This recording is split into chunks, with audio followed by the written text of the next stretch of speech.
नमस्कार दोस्तों, मैं प्रीतम साहू, सहायक प्राध्यापक इतिहास, ISBM विश्वविद्यालय। आज के इस वीडियो क्लास में हम BA तृतीय वर्ष जिसके सेकंड पेपर विश्व का इतिहास, जिसके अंतर्गत हम बिस्मार्क पर चर्चा करेंगे, खासकर कि उनकी गृह नीति और विदेश नीति पर अपन चर्चा करेंगे। तो आइए हम आज की इस वीडियो लेक्चर को स्टार्ट करते हैं।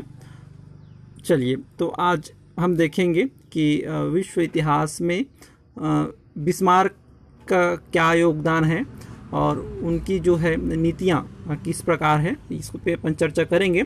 आप स्क्रीन पर जो है बिस्मार्क को देख सकते हैं कि वो बचपन पे कैसे दिखता था, एंड वो जब वो युवा अवस्था में पहुँचे या बुजुर्ग हुए तो इस तरीके के जो है उनके जो चित्र है या चलचित्र है वो इस तरीके के दिखता था जो है उनकी। तो हम देख सकते हैं कितना यंग लगते थे वो बिस्मार्क जो है इस तरह के। तो आइए हम स्टार्ट करते हैं। बिस्मार्क जो है विश्व इतिहास में एक बहुत बड़ा और जाना पहचाना नाम है। ऑटो एडवर्ड लियोपोल्ड बिस्मार्क, इसका जो पूरा नाम है ये इसका जो जन्म है 1 अप्रैल 1800 इनका जो शासन अवधि रहा है अप्रैल 1815 से 1830 के बीच, और फिर जुलाई 1898 तक जो है जर्मन साम्राज्य का यह प्रथम चांसलर। इसके आप जानते हैं कि प्रथम वर्ल्ड वॉर और सेकंड वर्ल्ड वॉर में भी इनकी काफ़ी भूमिका रही। जो है जर्मन साम्राज्य का प्रथम चांसलर के रूप में बिस्मार्क जाना जाते हैं, तथा तत्कालीन यूरोप का प्रभावी राजनेता था। वह ऑटो फॉन बिस्मार्क के नाम से भी जाना जाता है या अधिक प्रसिद्ध हुए। उसने अनेक जर्मनी भाषा राज्यों का एकीकरण करके शक्तिशाली जर्मन साम्राज्य या उनके अनेक जर्मन भाषी राज्यों का एकीकरण करके शक्तिशाली जर्मन साम्राज्य स्थापित किया। वह द्वितीय जर्मन साम्राज्य का प्रथम चांसलर बना। वह रियल पॉलिटिक की राजनीति के लिए प्रसिद्ध है, जिसके कारण उसे लॉ चांसलर के उपनाम से भी जाना जाता है। वह अपने युग का बड़ा कूटनीतिज्ञ था। वह अपने जर्मन राजनीतिक संधियों के तहत फ्रांस को मित्र विहीन कर जर्मनी को यूरोप की प्रमुख शक्ति बना दिया। बिस्मार्क ने एक नवीन वैदेशिक नीति का सूत्रपात किया और शांति को बनाए रखने के लिए गुटों का निर्माण किया। उसकी इस संधि प्रणाली ने समस्त यूरोप को 2 भागों में विभाजित कर दिया। इनकी जीवनी पर अपन थोड़ा सा चर्चा करते हैं। बिस्मार्क का जो नाम है शूनहॉफेन में 1 अप्रैल 1815 को इसका जन्म हुआ था। गांडीजेन तथा बर्लिन में कानून का अध्ययन किया। बाद में कुछ समय के लिए नागरिक तथा सैनिक सेवा में नियुक्त हुआ। 1847 ईस्वी में वह प्रशा की विधानसभा का सदस्य बना। 1848 से 49 की क्रांति के समय उसने राजा के दिव्य अधिकारों पर का समर्थन किया। सन 1815 में वह फ्रैंकफर्ट की संघीय भाषा में प्रशा का प्रतिनिधित्व बनकर भेजा गया। उसने जर्मनी में ऑस्ट्रिया के आधिपत्य का कड़ा विरोध किया और प्रशा को समान अधिकार देने पर बल दिया। 8 वर्ष फिर फ्रैंकफर्ट में रहने के बाद 1859 में वह रूस के राजदूत नियुक्त किए गए। 1862 में वह पेरिस में राजदूत बनाया गया और उसी वर्ष सेना के विस्तार के प्रश्न पर संघीय संकट उत्पत्ति होने से वह पराराष्ट्रपति या परराष्ट्र मंत्री तथा प्रधानमंत्री के पद पर नियुक्त किया गया। सेना के पुनर्गठन की स्वीकृति प्राप्त करने पर बजट पास कराने में उसने सफलता मिली तथा उसने पार्लियामेंट में से बिना ही कार्य करने प्रारंभ किया और जनता से वह टैक्स भी वसूल करता था। यह संघर्ष अभी ही चल रहा था कि स्लेज्विग होस्टिन के प्रभुत्व का प्रश्न उठ खड़ा हुआ। जर्मन राष्ट्रीयता की भावना से लाभ उठाकर बिस्मार्क ने ऑस्ट्रिया के सहयोग से डेनमार्क पर हमला किया और दोनों ने मिलकर इस क्षेत्र को अपने राज्य में मिला लिया। 2 वर्ष बाद बिस्मार्क ने ऑस्ट्रिया से संघर्ष छोड़ दिया। युद्ध में ऑस्ट्रिया की पराजय हुई और उसने जर्मनी से हट जाना पड़ा। अब बिस्मार्क के नेतृत्व में जर्मनी की सभी उत्तरस्थ राज्यों ने मिलकर उत्तर जर्मन संघराज्य की स्थापना की। जर्मनी इस शक्ति से फ्रांस आक्रांतिक हो उठा। स्पेन की गद्दी से उत्तराधिकारी के प्रश्न पर फ्रांस जर्मन में तनाव की स्थिति पैदा हो गई और अंत में 1870 में दोनों के बीच ठन गया। फ्रांस की हार हुई और उसने अल्सेंस और लॉरेंस का प्रांत पर भारी हर्जाना देकर जर्मन की संधि करनी पड़ी। 1871 में नए जर्मन राज्य की घोषणा कर दी गई। इस नव स्थापित राज्य को सुसंगठित और प्रबल बनाना ही बिस्मार्क का प्रथम लक्ष्य बन गया। इसी दृष्टि से उसने ऑस्ट्रिया और इटली से मिलकर एक त्रिराष्ट्र संधि की।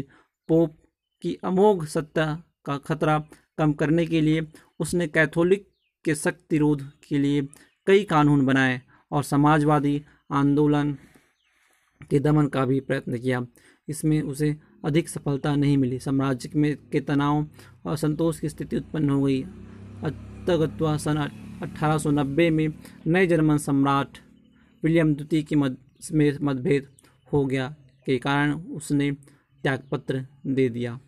इसके बाद हम थोड़ी सी गृह नीति पर चर्चा करते हैं। इनके परिचय के पश्चात जो है, अब बिस्मार्क 1832 में ऑस्ट्रिया का चांसलर बना और अपनी कूटनीति, सूझबूझ, लौह और रक्त की नीति से जर्मनी का एकीकरण कर दिया। इतिहास में बिस्मार्क की लौह और रक्त की नीति ये बहुत ही एग्ज़ामों में आता है और जो एक इसको इतिहास के सभी विद्यार्थियों को जानना एक महत्वपूर्ण विषय है। 1870 ईस्वी में एकीकरण के बाद बिस्मार्क ने घोषणा की कि जर्मनी का एक संतुष्ट राष्ट्र है, वह उपनिवेशी प्रचार में कोई रुचि नहीं रखता। इस तरह उसने जर्मनी के विस्तार संबंधित आशंकाओं को दूर करने का प्रयास किया। बिस्मार्क को जर्मनी की आंतरिक समस्याओं से गुजरना पड़ा। इन समस्याओं के समाधान उसने प्रस्तुत किए, किंतु समस्याओं की जटिलता ने उसे 1819 में त्यागपत्र देने में विवश कर दिया। इसकी बिस्मार्क की विदेश नीति की पर चर्चा करते हैं। यूँ तो बिस्मार्क ही अपने आप में एक बहुत बड़ा चैप्टर है और एक काफ़ी उसकी जो जानकारी है काफ़ी एक लंबा चर्चा का विषय है। तो वहाँ पर महत्वपूर्ण बिंदुओं पर अपन चर्चा करेंगे। तो उसकी विदेश नीति पर अपन चर्चा करते हैं। जर्मनी के एकीकरण के पश्चात 1871 में बिस्मार्क की नीति का प्रमुख उद्देश्य यूरोप में जर्मनी की प्रधानता को बनाए रखना था। नीति निर्धारण के तौर पर उसने घोषित किया कि जर्मनी संतुष्ट राज्य है और क्षेत्रीय विस्तार में इसकी कोई रुचि नहीं है। बिस्मार्क को फ्रांस में सर्वाधिक भय था क्योंकि अल्सेस और लॉरेंस का जो क्षेत्र है उसे प्राप्त किया गया था, जिससे फ्रांस बहुत असंतुष्ट था। बिस्मार्क को विश्वास था कि फ्रांसीसी अपने 1870 और 71 की पराजय और अल्सेस लॉरेंस क्षेत्र को भूल नहीं पाएंगे। अतः उसकी विदेश नीति का मुख्य उद्देश्य फ्रांस को यूरोप में मित्रहीन रखना था ताकि वह जर्मनी से युद्ध करने की स्थिति में ना आ सके।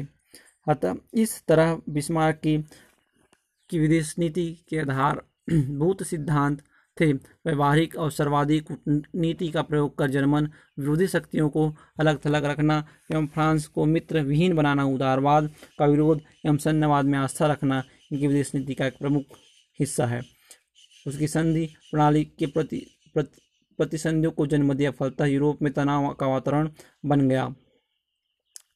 इस प्रकार यूरोप में प्रथम विश्व युद्ध के कगार पर पहुंच गया था। बिस्मार्क की विदेश नीति से यूरोप में सैन्यीकरण एवं सशक्तिकरण को बढ़ावा मिला। 1887 में बिस्मार्क ने रूस के साथ पुनर्वासन की संधि किया, जिसके तहत दोनों देशों ने एक दूसरे की सहायता देने का वचन दिया। यह संधि गुप्त रखी गई थी। यह बिस्मार्क की कूटनीतिक विजय थी क्योंकि एक ही साथ जर्मन को रूस और ऑस्ट्रिया की मित्रता प्राप्त हुई। बिस्मार्क ने ब्रिटेन के साथ मैत्रीपूर्ण संबंध बनाए रखने का प्रयास किया। बिस्मार्क का मानना था कि ब्रिटेन एक नौसैनिक शक्ति है और जब तक उसकी नौसैनिक को चुनौती न दी जाएगी तब तक किसी राष्ट्र को विरोधी नहीं होगा। अतः ब्रिटेन को खुश करने के लिए बिस्मार्क ने जर्मन नौसेना को बढ़ाने को कोई कदम नहीं उठाया। ब्रिटेन को खुश करने के लिए उसने घोषणा की कि जर्मनी साम्राज्यवादी देश नहीं है, और दूसरी तरफ इंग्लैंड व फ्रांस के साथ औपनिवेशिक प्रतिद्वंद्विता थी, जिसका लाभ उठाकर बिस्मार्क ने ब्रिटेन के साथ मधुर संबंध बनाए रखा। ये बिस्मार्क की विदेश नीति की एक महत्वपूर्ण पॉइंट है, खास करके प्रारंभ से ही उपनिवेशिक काल से या साम्राज्यवादी काल से ब्रिटेन की नौ शक्ति काफ़ी महत्वपूर्ण है। तो उसी तरीके से क्योंकि ब्रिटेन का जो सैनिक शक्ति, खास करके नौसैनिक, ये इतनी स्ट्रांग थी कि कोई भी देश नौशक्ति में ब्रिटेन को पराजित नहीं करना था, जिसको समझकर बिस्मार्क ने नौसैनिक का विस्तार नहीं किया। ये एक महत्वपूर्ण बात है उनकी विदेश नीति का। एक तरफ मित्रता भी बनाए रखी और दूसरी तरफ अपने साम्राज्य का भी विस्तार किया। तो दोस्तों, आज की जो है इस वीडियो क्लास में हमने देखा बिस्मार्क की विदेश नीति, गृह नीति, उनकी परिचय, ये सब जो है एक महत्वपूर्ण बात है। तो दोस्तों, आज की जो मेरा क्लास है कैसे लगा ज़रूर बताएं। नेक्स्ट वीडियो में फिर मिलते हैं नई विषय, नई जानकारी, नई रोचक तथ्यों के साथ। ओके दोस्तों, थैंक्स।